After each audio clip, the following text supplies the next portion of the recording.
day, and welcome to Bristol County News and Senior Concerns. I'm Roland Martineau, co-host of the show, along with the host of the show, Chris Marcelino, who has a very special guest today. This is a very special show because it impacts things that are going on in Fall River, so I think you're going to find it very interesting. With that, pay attention, relax, and I'm turning it over to Chris. It's all yours. Thanks, Roland. Good morning. Good morning to you, or afternoon, or wherever the show is airing. And Fall River usually does air on Thursday at 5:30, so good evening would suit it. I have a commentary that I wrote, and I'd like to share it with you. And it's something that I feel that the next mayor should have these type of characteristics. And let me just read that real briefly. We need more doers and fewer talkers. More to say, it can be done. Fewer who give up trying. More to inspire others with confidence. Fewer who throw cold water on anyone or anything. Taking a positive initiative. Those who fall into the trap of believing that institutions are too big to change forget the lessons of history.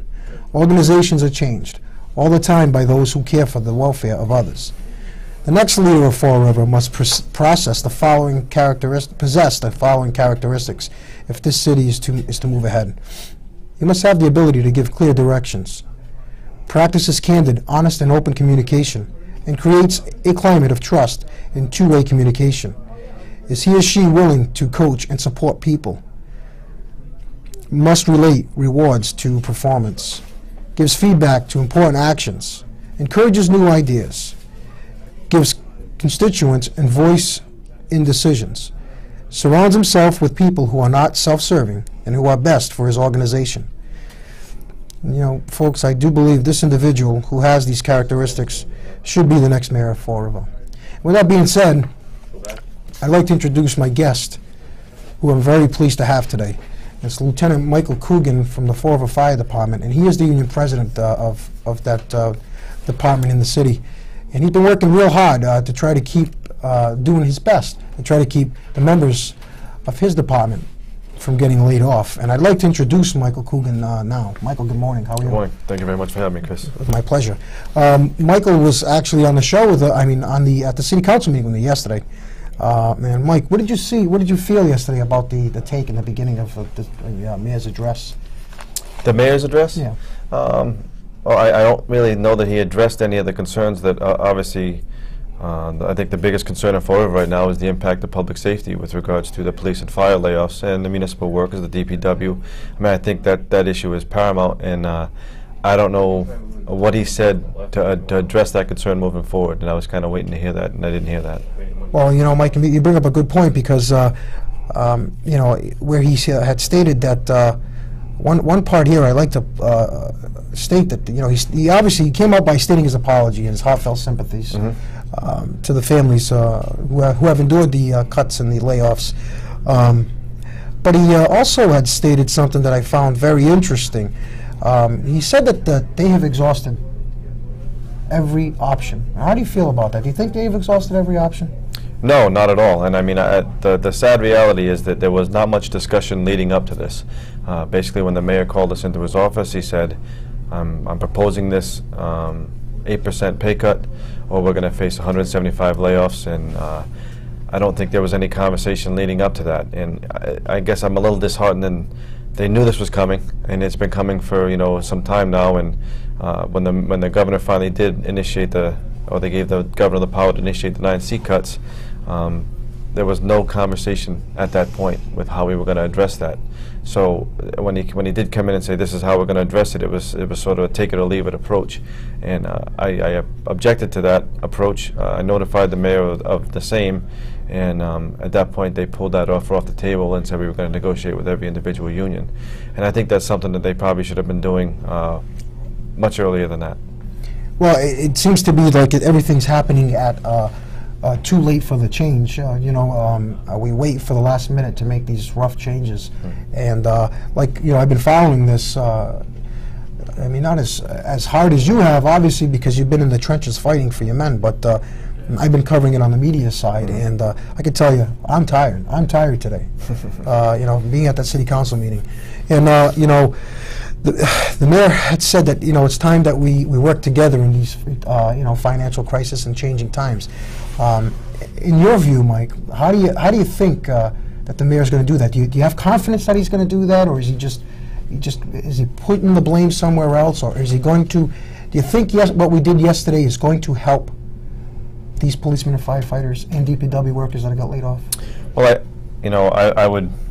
I would welcome that opportunity. I mean, he again, as you reiterated last night, he did say that he was willing to work together with the city council and other people. I'm assuming that would be myself and the other leaders of the unions. We're not opposed to working together at all. I mean, but again, the take it or leave it approach is not the way to get things done. And I think he alluded to some of that further on in his address when he said he wanted to work together.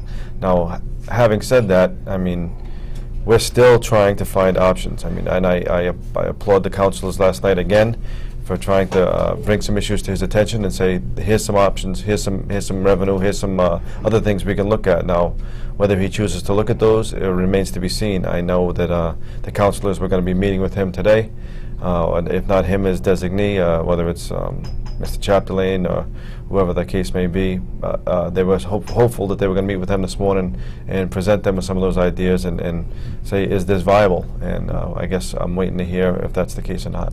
Here's a tough question for you, Mike. When's the axe fall?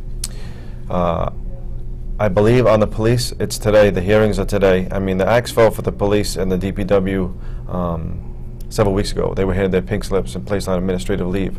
So at that point, they were told to they didn't have a job, and so they've been home already for several weeks. But again, I mean, for my guys, the hearings are scheduled for tomorrow morning. Whether that happens or not, I'll wait to hear what happens this morning with the meetings with the councilors and the mayor. But right now, they're paying people to stay home.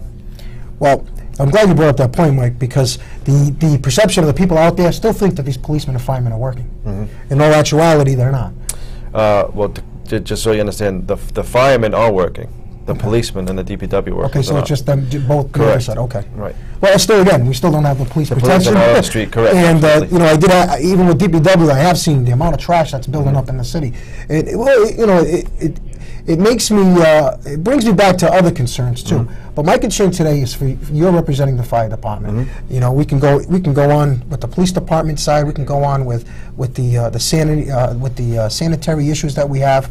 But today, I wanted to really dedicate this to the Fire department, mm-hmm. and because you do a lot of, you work hard for them, and I applaud you for that. Mm-hmm. I was also at the meeting yesterday, Mike, and I myself, I'm a retired police officer in the city.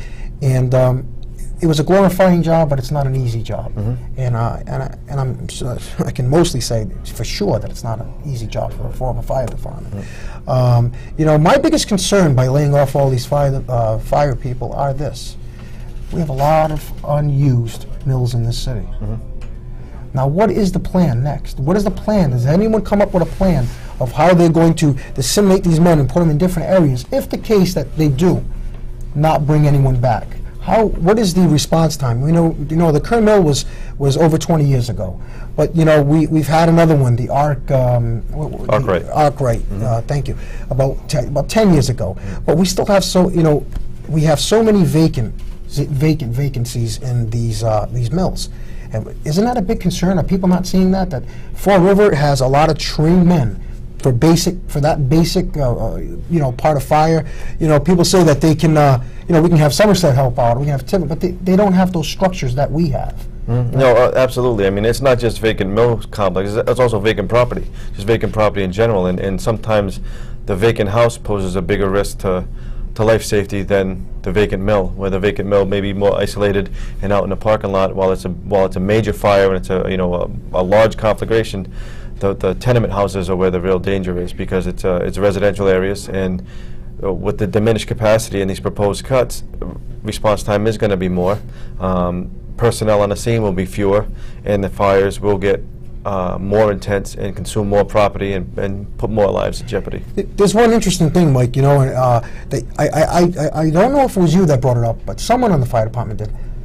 How long does it take? How drastic is it if you allow, once a fire starts and it's fully engulfed? Mm-hmm. What's the how